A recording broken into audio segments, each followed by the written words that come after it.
What's up guys? Nandito nga po pala ako sa Percy ngayon, no? At ituturo ko sa inyo kung paano buksan itong pinto ng Saber Expert. Ito nga pala yung following tutorial guys. At dapat level 200 din kayo para gawin to. So, first is pindutin nyo muna lahat ng buttons. Yung unang buttons guys, nandito yan guys. So, ayan. Tapos ang next nyan guys, ito. Dapat pipindutin nyo yan guys para mag-green. Tapos ang sunod na ito. Ayan guys, nandyan. Tapos sa kabilang island naman guys, 5 dapat yan guys ha. Ito yung pang-4 guys, ayan. Tapos next nyan guys, ayan. Tapos pag napindot nyo na lahat yun guys, pupunta naman kayo dito sa quest. At punta kayo dito sa baba, ayan. May torch dyan guys. Ayan, kukunin nyo yan guys. Ayan, pag hawak nyo na yung torch na yun, punta na kayo ng Sand Island. So yan guys, nasa Desert Island na tayo or Sand Island. So dapat guys, hawak nyo yung torch, no? Tapos pasok kayo dito. May susunugin kayo dito guys eh. Ayan, no? Tapos pag nasunog nyo na, ito, kunin nyo na to guys.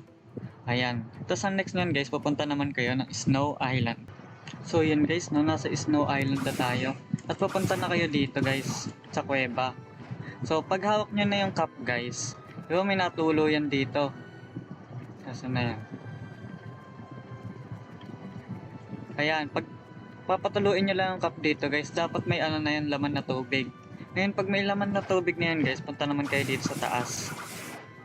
Kausapin nyo tong Sickman. So pagtapos nyan guys, punta naman kayo ng Pirate Island. So ayun guys, nasa Pirate Island na tayo, no? So ngayon guys, pupunta naman kayo dito sa Lake. Kakausapin nyo tong Richman. Bibigyan kayo niya ng relic. Ito guys, relic. Ngayon pag may relic na kayo guys, punta naman kayo dito sa Forbidden Islands. Yung naliligaw na island guys. Ayan, sundan nyo lang yan guys. Dito sa likod lang yan guys. Ngayon, kailangan nyo matapos ang quest nun. Ito guys. Or kapag wala pa kang relic, alam ko papatayin nyo muna to bago kayo magka-relic eh. Ayan, pag napatayin nyo na yan guys, balik na kayo sa kanya. Ayan guys. Balik tayo sa kanya syempre.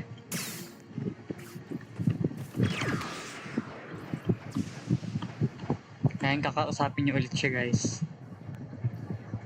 Ayan, may relic na kayo. Ngayon guys, babalik na kayo ng forest guys. Ngayon guys, nasa forest na tayo, no? At itong relic guys, ilalagay nyo na yan dito. Yung may susi dito, di ba? At papatayin nyo na tong saber. Ayan guys, yung saber guys. Kailangan mapatayin nyo na yan guys. At makukuha nyo tong saber guys. Ito, nasa na yan. Ito guys, yung saber. Ayun na, pwede na kayo kumuha ng mata guys. Yung observation haki or instinct. Yun lang, salamat sa mga nanood guys.